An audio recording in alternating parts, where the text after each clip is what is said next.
You remember 1998. The NBA locked its players out. Entire months of games gone. Fans waited. Stars sat home. The league that had just survived Michael Jordan's second retirement nearly collapsed under its own greed. The WNBA is few days away from its version of that moment. Caitlin Clark is healthy. She's been working all winter. The Indiana Fever have a schedule. May 9th, home opener against Dallas. Gainbridge Fieldhouse. Everything is in place. And somehow, right now, there is a real chance she doesn't play a single game in 2026. Not because of injury, not because of a trade, because the people who run the WNBA have 3 days left to do something they've failed to do for 17 months. And if they don't, Tuesday night, March 10th, the clock runs out, and the season that was supposed to change women's basketball forever gets shelved. Here's what makes this moment different from every other deadline this league has blown past. This isn't just the league and the players drifting apart. This week, the players started fighting each other. Two of the biggest names in the game, Breanna Stewart and Kelsey Plum, put their concerns in writing. 3 pages, sent directly to their own union's executive director, and they sent it while they were competing in the Unrivaled finals, the new women's basketball league that's been drawing massive audiences this winter. The letter expressed serious concerns about how the union is handling negotiations. Then A'ja Wilson, the league's reigning MVP, went further. Wilson said publicly she was disgusted by comments Commissioner Engelbert made to players about their pay. We'll get to exactly what Engelbert said in a moment. Then, 2 days later, the union put out a statement calling the league's latest offer. And I want you to hear this clearly. Not worth taking. So the players are cracking from the inside. The league isn't moving, and Tuesday is 3 days away. And Caitlin Clark is sitting at home waiting to find out if she has a job.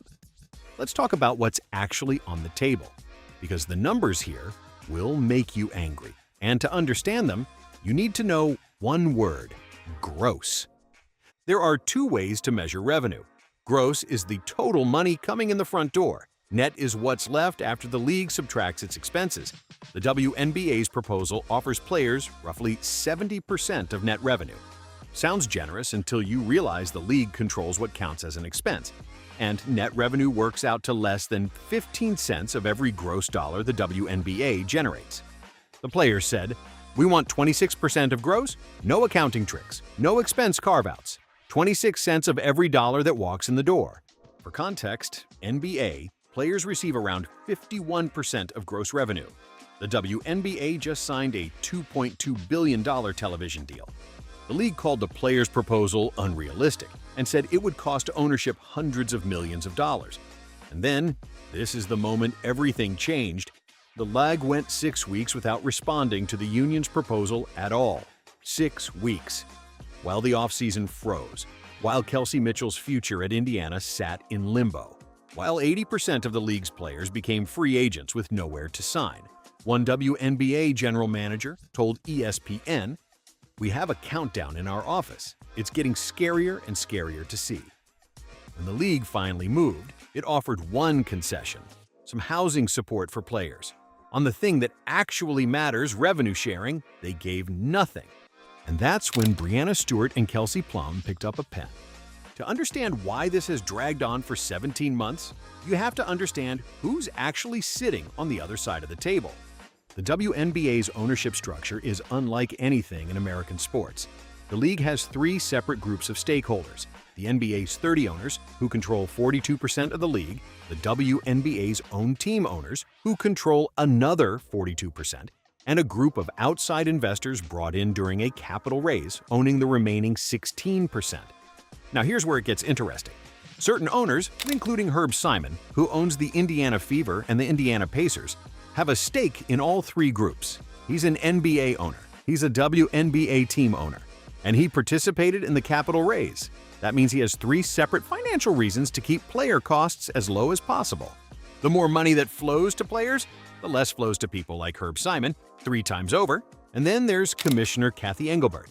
During the 2025 season, Engelbert reportedly sat down with Nafisa Collier, one of the union's leading voices.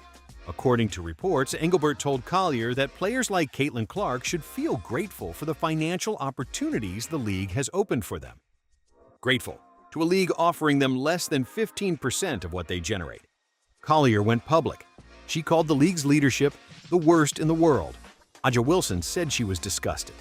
And for the first time, the real tension underneath 17 months of polite negotiating burst into the open.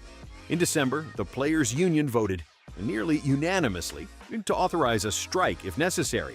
They didn't pull the trigger, but they wanted ownership to know the option existed. Here's what almost no one is talking about.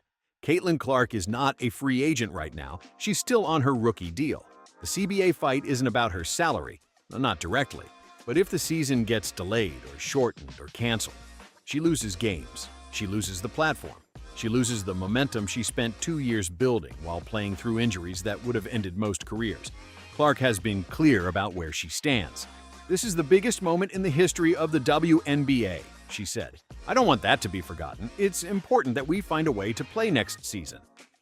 The Fever open May 9th. That's the plan. But the college draft is April 13th. Training camp is April 19th. Free agency hasn't started yet because there's no CBA. Kelsey Mitchell, the player Indiana has called their #1 priority to re-sign, is still unsigned. Clark, Boston, and Michaela Timpson are the only Fever players under contract for 2026. That means the team Caitlin Clark is counting on to compete for a championship doesn't technically exist yet. Tuesday, March 10th. That's the line. If a deal is agreed to by then, the league scrambles. Expansion drafts for the Portland Fire and the Toronto Tempo in early April, free agency opens, Clark's teammates get signed, training camp starts, and the season kicks off May 8th more or less on schedule. 2 brand new franchises, hundreds of players waiting on contracts, all of it frozen until this one number gets resolved. If the deadline passes, the season start gets pushed, games get cut. In a worst-case scenario, the players strike and 2026 doesn't happen at all. Think 1994? Think the baseball strike that canceled the World Series? Fans, don't forget that. 17 months of negotiations, a $2 billion television deal sitting on the table, players fighting their own union leadership, while ownership counts its 3 separate streams of revenue. And Caitlin Clark, the most important player this league has ever produced, waiting to find out if she gets a season. This is the biggest moment in the history of the WNBA. She said it herself. The question is, does the league actually believe her? We'll find out Tuesday.